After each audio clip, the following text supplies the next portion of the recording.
Ranjan India times का एक जाना माना पत्रकार था और अपने काम की वजह से वो काफी पुरस्कार भी जीत चुका था। वो हमेशा ऐसी खबरों को और सत्य को उजागर करने की कोशिश करता जो समाज को सही राह पर ले जा सके और गुनहगारों को सजा दिला सके। अरे 2-3 दिनों से कमल ऑफिस नहीं आ रहा है। सुना है उसकी तबीयत कुछ ठीक नहीं, लेकिन वो किसी का फोन भी नहीं उठा रहा। इतनी तबीयत खराब है क्या उसकी? पता नहीं। अब मैं आज सोच ही रहा था कि उसके घर जाकर उसकी खबर पूछ लूं। हाँ, तो मैं भी तुम्हारे साथ चलूंगा, ठीक है? रंजन और विमल शाम को कमल के घर पहुंचते हैं, जहां उसकी माँ दरवाजा खोलती है। नमस्ते आंटी। कमल सो रहा है क्या? वो 2-3 दिनों से ऑफिस भी नहीं आ रहा। हाँ, वो 2-3 दिनों से अपने कमरे से बाहर ही नहीं निकला। पता नहीं क्या हो गया है उस रात के बाद से। क्यों, उस रात कुछ हुआ था क्या कमल के साथ जो उसकी ये हालत हो गई है? उस दिन तो बहुत घबराया सा घर को लौटा था। उसके चेहरे पे पसीना था और हाथ में गुब्बारा था। मैंने बहुत पूछा लेकिन उसने कुछ नहीं बताया, बस चुपचाप अपने कमरे में जाकर सो गया। गुब्बारा था हाथ में? ऐसा तो क्या हुआ होगा उसके साथ? बेटा, तुम दोनों कमल से बात करके देखो, शायद वो तुम्हें कुछ बता दे। मैंने तो बहुत कोशिश की है उससे पूछने की, लेकिन वो कुछ भी बताने को तैयार ही नहीं है। आंटी आप चिंता मत कीजिए, हम बात करते हैं कमल से। रंजन और विमल कमल के कमरे में आते हैं। कौन कौन है? हमें कमल, विमल और मैं। क्या वो कुछ बात हुई है क्या? तेरी माँ बता रही थी तू उस रात से बहुत घबराया हुआ है। मैं वो उस दिन कुछ नहीं, कुछ नहीं। कमल, हम तेरे दोस्त हैं, तू हमें सब कुछ बता सकता है, और अगर बताएगा नहीं तो हम तेरी मुश्किल को हल कैसे करेंगे? हाँ, तू बता क्या हुआ है आखिर। मैं उस रात शास्त्री नगर रोड से गुजर रहा था, तभी वहां एक गुब्बारे वाला खड़ा था। मैंने सोचा कि मेरी दोस्त प्रिया को गुब्बारे बहुत पसंद है, तो मैं उसके लिए गुब्बारा ले जाता हूँ। उस गुब्बारे वाले के पास कई सारे रंग बिरंगे गुब्बारे थे। मैं गुब्बारों को देखते हुए उसके पास जा पहुंचा और उससे एक लाल रंग का गुब्बारा देने को कहा। मैंने जैसे ही उससे वो लाल रंग का गुब्बारा लिया तो क्या हुआ कमल? तुम चुप क्यों हो गए? क्या उस गुब्बारे वाले ने तुम पर हमला कर दिया? क्या हुआ, बताओ ना। मैंने जब उस आदमी को देखा तो वो इंसान था ही नहीं। इंसान नहीं था मतलब? इंसान नहीं था तो कौन था? वो एक गुब्बारे बेचने वाला भूत था। उसके हर गुब्बारे पर कुछ लिखा हुआ था। कुछ लिखा हुआ था? पर क्या? क्या लिखा हुआ था? ये रहा वो गुब्बारा, तुम खुद ही देख लो। मुझे तुम्हारी मदद चाहिए, सच को बाहर लाना है, मेरी मदद करो। इसके गुब्बारे पर यह क्यों लिखा हुआ है? तुम्हें पक्का यकीन है ना कि वो भूत ही था? शायद तुम्हें कोई गलत फहमी हो गई हो। नहीं, मुझे कोई गलत फहमी नहीं हुई है। वो गुब्बारे बेचने वाला भूत ही था। मुझे उसका चेहरा आज भी याद है। मैं उसे उस रास्ते पर रोज ही देखता था, लेकिन मैंने इतने करीब से उसे पहली बार देखा था। मुझे तो अभी भी यकीन नहीं हो रहा है। अगर वो भूत है तो सबसे मदद क्यों मांग रहा है? क्या हो सकती है उसकी कहानी? तेरी बातों से लग रहा है कि तू सच में उसकी कहानी जानने को बेकरार है। तुम लोग पागल हो गए हो क्या? वो एक भूत है, हम उसके पास जाकर उसकी कहानी कैसे पूछ सकते हैं? उसके भूत बनने के पीछे जरूर कुछ बड़ा हुआ होगा, तभी उसकी आत्मा को शांति नहीं मिल रही और वो भूत बनकर भटक रहा है। मुझे लगता है हमें उसकी मदद करनी चाहिए। मुझे इन सब से दूर रखो, मैं वापस उसके पास नहीं जाना चाहता। ठीक है, कोई बात नहीं, अगर तुम दोनों मदद नहीं करना चाहते तो कोई बात नहीं, लेकिन मैं इस सच तक पहुंच कर ही रहूंगा। इंसानों की बात अलग है रंजन, मुझे नहीं लगता कि तुम्हें इन भूत प्रेतों के मामलों में पड़ना चाहिए। अगर वो गुब्बारे बेचने वाला भूत कोई बेगुनाह हुआ तो जिंदगी भर मुझे ये अफसोस रहेगा कि मैं उसकी मदद नहीं कर पाया। मैं कल रात ही उसके पास जाकर पूरी कहानी का पता लगाऊंगा। रंजन डर से पीछे हटने वालों में से नहीं था। उसने ठान लिया था कि वो उस गुब्बारे वाले की मदद करके ही दम लेगा, और अगली रात को वो उसी जगह पर वहां पहुंच गया जहां कमल ने उसे बताया था। गुब्बारे लो गुब्बारे, हरे नीले पीले लाल गुब्बारे, सच के गुब्बारे लो, सच के। ये सच के गुब्बारे क्या होता है? जिस वजह से तुम यहां तक आए हो, मैं वही सच बेच रहा हूं। तुम इस तरह यही ना कि मैं इस तरह भूत कैसे बन गया हूं और इस तरह गुब्बारे क्यों बेच रहा हूं। अगर तुम मुझे अपनी कहानी बता दो तो मैं शायद तुम्हारी कुछ मदद कर सकूं।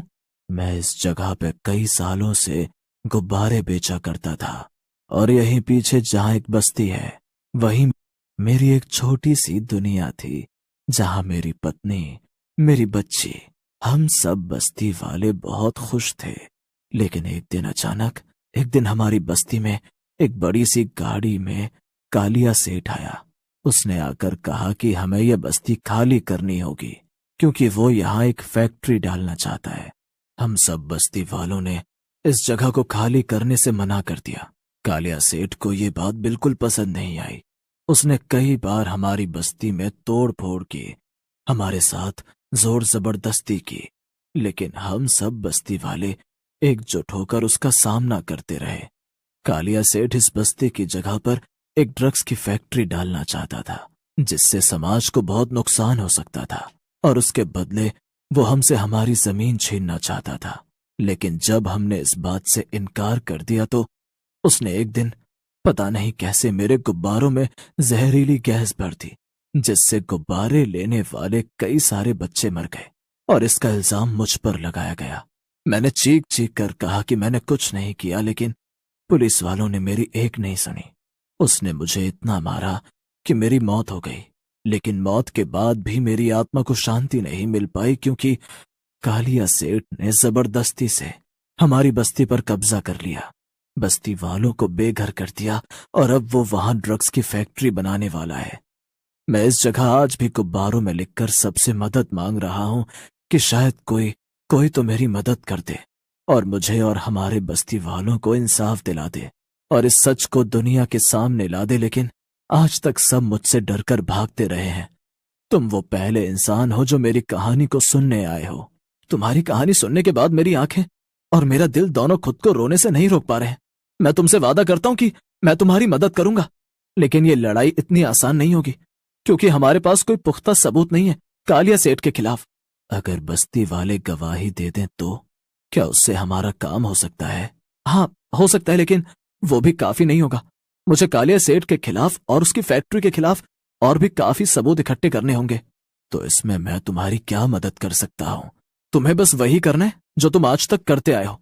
तुम्हें बस ये गुब्बारे बेचने होंगे। गुब्बारे बेचने होंगे मतलब? हम इन गुब्बारों के जरिए पूरे शहर में कालिया सेठ की कहानी सब तक पहुंचाएंगे, जिससे लोग भी हमारा साथ देंगे इस लड़ाई में। पर लोगों को पता कैसे चलेगा कि मैं ये गुब्बारे बेच रहा हूं? और क्या सब लोग एक भूत से गुब्बारे खरीदेंगे? ये कैमरा है ना, ये सबको बताएगा। मैं एक पत्रकार हूं। जब मैं कल ये खबर लोगों तक पहुंचाऊंगा तो लोग हर जगह से हमारी मदद करेंगे। बस तुम अब तैयार हो जाओ कालिया के खिलाफ इस नई जंग के लिए। रंजन सुबह होते ही अपना कैमरा लिए गुब्बारे वाले के पास पहुंच गया और उसका वीडियो उतारने लगा। नमस्कार, मैं हूं रंजन और आज मैं आप सबके सामने एक ऐसी कहानी लाया हूं जो खुद एक भूत आपको सुनाएगा। बस उसके लिए आपको उनसे एक गुब्बारे लेने होंगे और उनकी पूरी कहानी इस गुब्बारे के जरिए आप तक पहुंच जाएगी। तो जल्दी कीजिए, गुब्बारे बेचने वाला भूत आपका इंतजार कर रहा है। उसकी कहानी सुनिए और हमें सपोर्ट करने के लिए उस गुब्बारे को कालिया सेठ के घर के बाहर छोड़ दीजिए। रंजन की खबर सुनते ही कई सारे लोग गुब्बारे वाले भूत के पास से गुब्बारे लेने लगे और उसकी कहानी पढ़ने के बाद उन सब ने सारे गुब्बारे कालिया सेठ के घर के बाहर छोड़ दिए, जिससे कालिया सेठ अब गुस्से में आ चुका था।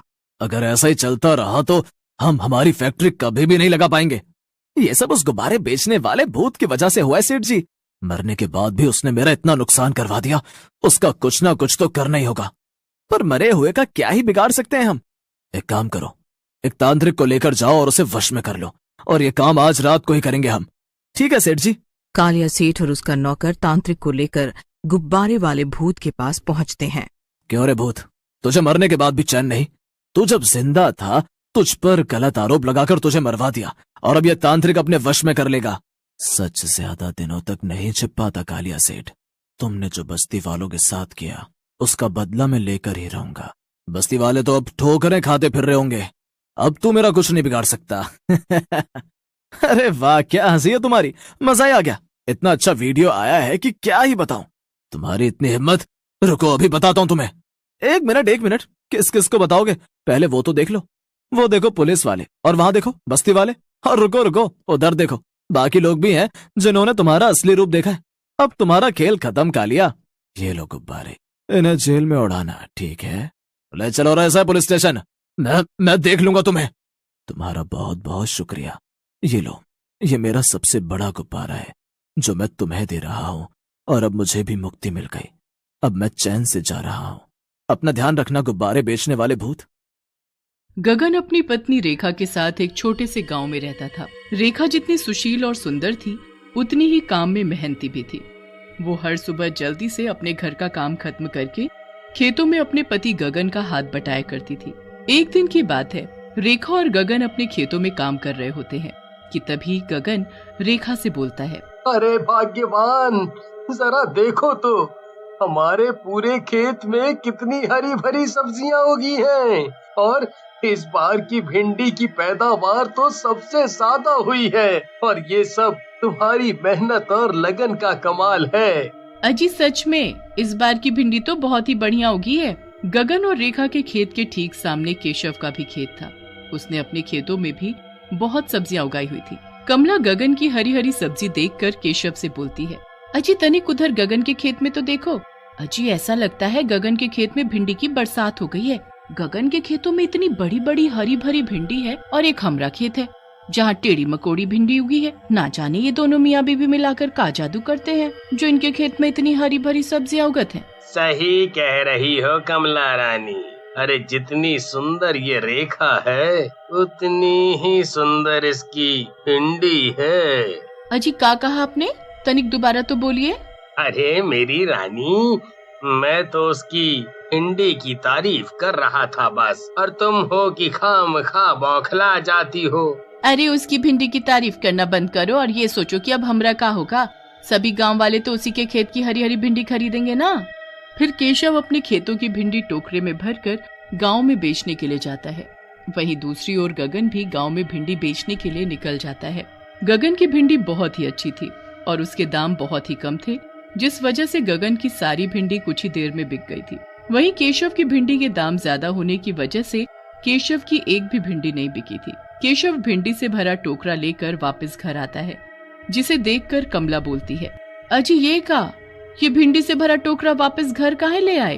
अरे का बताएं कमला रानी, इस गगन की वजह से हमारी एक को भिंडी नहीं बिकी। अजी अगर ऐसे ही रहा तो हम दोनों के खाने के लाले पड़ जाएंगे। हाँ, ऐसे ही कुछ दिन बीत जाते हैं। गगन की भिंडी की बिक्री ज्यादा से ज्यादा होने लगती है। वहीं केशव की सब्जियों को कोई पूछता तक नहीं है। एक दिन कमला गुस्से में अपने पति केशव के साथ गगन के खेतों में जाती है और गगन से बोलती है, क्या बात है गगन भाई, बहुत खुश दिखाई दे रहे हो। और रेखा, तनी हमका ये बताओ कि तुम दोनों मियाँ बीवी मिलकर अपने खेतों में का जादू टोना करते हो जो तुम्हारे खेत की सब्जियां, खासकर ये भिंडी इतना बढ़िया उगी है। एक हमरे खेत की भिंडी देखो ना जाने कैसी ढेड़ी मकोड़ी उगी है। अरे कमला बहन, हम कोई जादू टोना नहीं करते हैं, हम तो सिर्फ मेहनत करते हैं और बड़े प्यार दुलार से अपनी सब्जियों के पौधों की देखभाल करते हैं। ओहो, तुम अपने पौधों को प्यार दुलार करती हो तो हम का अपने पौधों को मारते पीटते हैं? अरे कमला बहन, आप अपने खेतों में केमिकल वाली खाद डालती हो तो क्या ये बहुत अच्छा काम करती हो? रेखा हंसते हुए बोलती है, अरे ये केमिकल वाली खाद की वजह से ही तो तुम्हारी भिंडी की शक्ल ऐसी टेढ़ी मकोली है। एक मेरी भिंडी को देखो, कितनी बड़ी और हरी हरी है। हाँ रेखा की बातों से कमला को बहुत गुस्सा आता है और वो गुस्से से रेखा से बोलती है, बहुत घमंड है तुमको अपनी इन हरी हरी भिंडियों पर। अरे कमला बहन, ये तो बस कुछ भी बोलती है। देख भाई गगन, मैं तो ये कहने आया हूँ कि तू गांव में अपनी भिंडी बेचना बंद कर दे, नहीं तो अच्छा नहीं होगा। हाँ। ऐसा बोलकर केशव और कमला अपने घर आ जाते हैं। जरा देखो तो उस रेखा को, कैसे अपनी भिंडियों की तारीफ किए जा रही थी और ये कल की आई रेखा मेरा कमला रानी का मजाक बना रही थी। इससे तो मैं छोड़ूंगी नहीं। अजी आप हाथ पर हाथ धरे बैठे रहोगे या कुछ करोगे? आप भी ना जब करोगे छोटी बात ही करोगे। अरे खेतों में आग लग जाने के बाद भी वो दोनों हार नहीं मानेंगे। वो फिर से मेहनत करके हमसे बढ़िया सब्जियां उगा ही लेंगे। और उस रेखा के हाथों में तो ना जाने कौन सा जादू है जिसकी वजह से उसकी सभी सब्जियां इतनी बढ़िया उगती हैं। मैं तो कहती हूँ कि पहले उस रेखा का काम तमाम कर देते हैं, फिर खेतों में आग लगा देते हैं। ऐसा बोलकर कमला और केशव रेखा के खेत की ओर जाते हैं और खेत में रेखा को अकेला पाकर उस पर चाकू से हमला कर देते हैं। बड़ा घमंड था ना अपनी भिंडी पर, अब मर अपने इन भिंडी के पौधों के बीच में। अजी अब देखना, इसके मरने के बाद हमारा सब्जी का धंधा कैसा बढ़िया चलेगा। चाकू के वार से रेखा वहीं गिरकर अपना दम तोड़ देती है। मौका देखकर केशव भी जल्दी से खेत में आग लगा देता है। देखते ही देखते आग पूरे खेत में फैल जाती है। खेत में आग लगी देखकर सभी लोग वहां इकट्ठा हो जाते हैं कि तभी गगन भी वहाँ भागता हुआ आता है और रेखा को आवाज लगाने। रेखा, रेखा, रेखा, कहाँ हो तुम? हे भगवान, मेरी रेखा! अरे भाई गगन, आग पूरे खेत में फैल गई है। मुझे नहीं लगता कि रेखा भाभी इस आग से बच पाई होंगी। नहीं, नहीं, मेरी रेखा नहीं मर सकती। मेरी रेखा नहीं मर सकती। रेखा को मरे हुए कुछ दिन बीत जाते हैं, मगर गगन हर वक्त बस रेखा को ही याद करके रोता रहता था। वहीं रेखा मरने के बाद एक डरावनी चुड़ैल बन गई थी और गगन को हर पल ऐसे रोता देख उसे बहुत तकलीफ होती थी। दूसरी ओर केशव का भिंडी का धंधा बढ़िया चल पड़ा था। एक रात गगन अपने खेतों में बैठकर जोर जोर से रोते हुए रेखा को पुकार रहा होता है कि तभी गगन के पास चुड़ैल आती है, जिसे देखकर गगन बहुत डर जाता है और डरते हुए बोलता है, हे भगवान, मैं तो अपनी पत्नी रेखा को याद कर रहा था, मगर ये चुड़ैल कहाँ से आ धमकी? अजी, आप मुझसे डरो नहीं, मैं आपकी रेखा ही हूँ जो मरने के बाद चुड़ैल बन गई हूँ। फिर चुड़ैल रेखा के रूप में आ जाती है और गगन को सारी बात बताती है। हे भगवान, इतना सब कुछ तुम्हारे साथ हुआ और मैं अब तक यही सोचता रहा कि खेत में आग लग जाने से तुम्हारी मौत हो गई है। केशव और कमला बहन को तो मैं छोड़ूंगा नहीं। अगर मुझे इन दोनों को ऐसे ही मारना होता तो मैं कब का इनको मार चुकी होती, पर मैं चाहती हूँ कि मेरे मरने की सच्चाई सभी गाँव वालों के सामने आए। सभी को पता चले कि मेरी मौत खेत में जलने की वजह से नहीं, बल्कि केशव और कमला बहन के चाकू मारने की वजह से हुई है और हमारे खेत में आग भी इन्हीं दोनों ने लगाई है। तभी मेरी आत्मा को शांति मिलेगी। पर ये सब होगा कैसे? मैं एक लड़की का रूप लेकर आपके साथ खेतों में काम करूंगी और अपनी चुड़ैल की शक्ति से कुछ ही दिनों में खेतों में ढेर सारी बढ़िया बढ़िया भिंडी उगा दूंगी, जिसे आप गांव में बेच आना। मैं जानती हूँ कि गांव के सभी लोग सिर्फ हमारी ही भिंडी खरीदना पसंद करेंगे और ये सब कमला और केशव को कतई बर्दाश्त नहीं होगा और मैं जानती हूँ कि वो दोनों फिर से इस गलती को दोहराएंगे। इससे पहले कि मौका देखकर वो दोनों फिर से मुझे मारने आए, आप जाकर गांव वालों को बुला लाना। फिर रेखा चुड़ैल एक लड़की का रूप लेकर गगन के साथ खेतों में काम करने लगती है। कुछ ही दिनों में पूरे खेत में हरी हरी भिंडी उगाती है। तभी कमला और केशव की नजर गगन के खेत में उग रही भिंडी पर पड़ती है। अजी तनिक देखो तो, ये गगन ना जाने किस लड़की को अपने खेतों में काम करने को पकड़ लाया है। जब से ये लड़की आई है तब से गगन के खेत की तो सूरतें बदल गई है। इन दोनों ने तो फिर से बड़ी जल्दी अपने खेतों में इतनी बढ़िया भिंडी उगा ली है जी। अजी, अब तो हमारा सब्जी बेचने का धंधा फिर से चौपट हो जाएगा जी।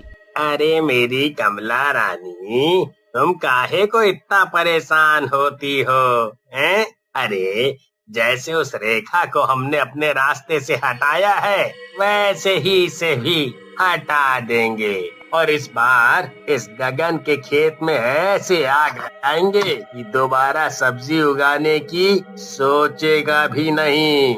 अगले दिन रेखा चुड़ैल गगन से बोलती है, अजी आज दिन में मैं अकेले ही खेतों में काम करूंगी, आपको सब पता है ना कि क्या करना है। फिर दिन में जब रेखा चुड़ैल एक लड़की के रूप में खेतों में अकेले काम कर रही होती है तो मौका देखकर कमला और केशव चाकू लेकर उस लड़की के पास जाते हैं और उसके पेट में चाकू घोंपकर उसे मार डालते हैं। तब तक गगन भी गांव वालों को कमला और केशव की सच्चाई बताकर अपने साथ खेत पर ले आता है। अरे अरे अरे अरे, तुम सब गांव वाले यहाँ कैसे आ गए? अरे हमने कछु नहीं किया। तभी वो लड़की अपनी आंखें खोलकर उठ खड़ी होती है और चुड़ैल के रूप में आ जाती है। क्या कहा तूने कि तूने कुछ नहीं किया? अरे जैसे तूने रेखा को मारा वैसे ही तूने इस लड़की को भी मार डाला। अरे मर गए रे, ये लड़की तो मरते ही चुड़ैल बन गई। अजी अब हमरा का होगा जी? अरे चुड़ैल जी, हमने कछु नहीं किया है। हाँ, चुड़ैल गुस्से से बोलती है। क्या कहा तूने कि तूने कुछ नहीं किया? तुम दोनों ने रेखा को मारकर उसके खेत में आग लगा दी और कहती है कि मैंने कुछ नहीं किया। अरे ये तुम कहाँ बके जा रही हो? हमें नहीं पता कि वो रेखा कैसे मरी और खेत में आग किसने लगाई। चुड़ैल गुस्से में आकर कमला का गला पकड़ लेती है। मैं ही रेखा हूँ जो मरने के बाद चुड़ैल बन गई और तू बोलती है कि तूने रेखा को नहीं मारा। अरे चुड़ैल जी, हमारी बीवी को छोड़ दो जी। अरे हमारी ले दे के एक को ही बीवी है, हमसे गलती हो गई। हम कबूल करते हैं कि हमने ही रेखा को चाकू घोंप कर मार डाला और फिर पूरे खेत में आग लगा दी।